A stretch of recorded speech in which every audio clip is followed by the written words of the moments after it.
Welcome back to the Firm and Fair podcast. This episode will be covering one of the three pillars of a firm and fair relationship, which is gratitude. But before that, give me the three freebies: like, share, and subscribe.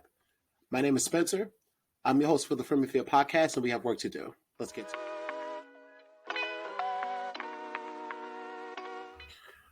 Like I was saying from before, gratitude, self-awareness, and emotional responsibility are your three keys to your current or your next relationship. Let's go over this article by NHA Health. Neuroscience reveals why gratitude literally rewires your brain to be happier. I'm a big believer in this because, yeah, I started really getting deeper into my gratitude within the last 5 years. And I'm just grateful for the most basic of things because it helps to keep me centered. But let's go over this article that came out in July 4th of 2020. When you say thank you, do you really mean it? Or is it just politeness to which you give a little attention? Neuroscientists have found that if you really feel it when you say it, you'll be happier and healthier. The regular practice of expressing gratitude is not a new age fad. It's a facet of the human condition that reaps true benefits to those who mean it.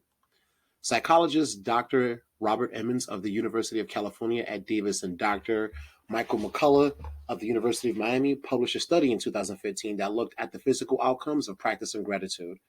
1/3 of the subjects in the study were asked to keep a daily journal of things that happened during the week for which they were grateful. Another third was asked to write down daily irritations or events that had displeased them.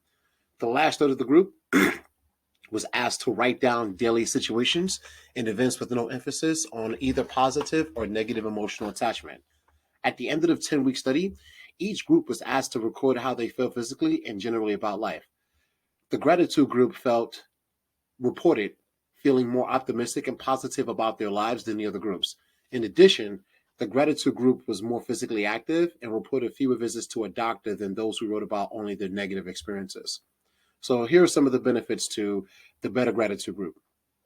So better physical health.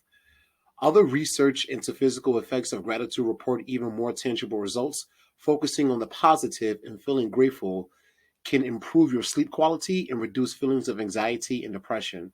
Furthermore, levels of gratitude correlate to better moods and less fatigue and inflammation, reducing the risk of heart failure, even for those who are susceptible. Gratitude in your brain. The reasons why gratitude is so impactful to health and well-being begin in the brain. In a neurological experiment conducted by researchers at the University of California at Los Angeles, brain activity was measured by using magnetic resonance imaging let's go over that. English, motherfucker, do you speak it? All right, now, brain activity was measured using magnetic resonance imaging as subjects were induced to feel gratitude by receiving gifts.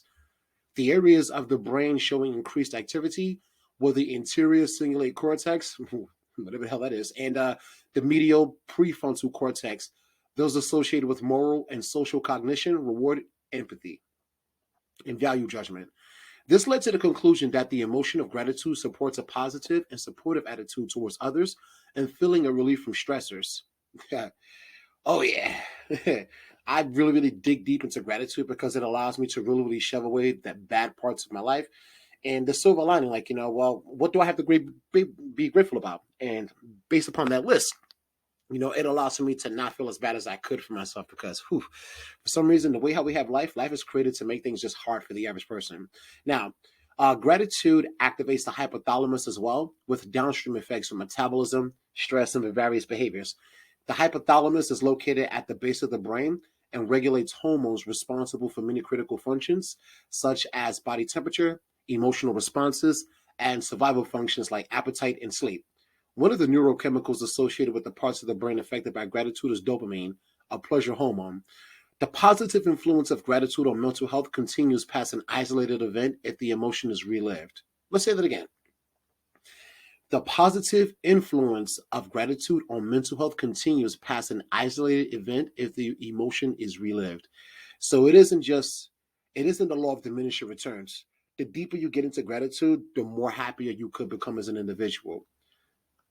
So here are 3 steps towards becoming more grateful. I'm just going to go over these last 3 steps and then we'll continue from there. Pick up the article. It'll be in the low bar. Have your hand at it. So here are 3 steps to becoming more grateful. Keep a daily journal of things you're grateful for. List at least 3. The best times for writing in your journal are in the morning, as your day begins, or at night before sleep. 2. Make it a point to tell people in your life what you appreciate about them daily. 3. When you look in the mirror, give yourself a moment to think about a quality you like about yourself or something you've recently accomplished. If there's nothing to take from the 3 pillars, I would say gratitude is the most important, because gratitude would allow you to fall into self-awareness as well as emotional responsibility rather than the latter. So focus on gratitude. Um, Gratitude can be found in a plethora of different things in life. It is up to you to find out what that is and to actually go upon this journey. Gratitude will take you wherever you need to go, especially if you do want to be happy. And it's happiness that belongs to you. No one else can take it from you. Remember that, okay? You look like you're starting to do better. I'm looking to do better. We all will. This is the Firm and Fair Podcast. I'm your host, Spencer.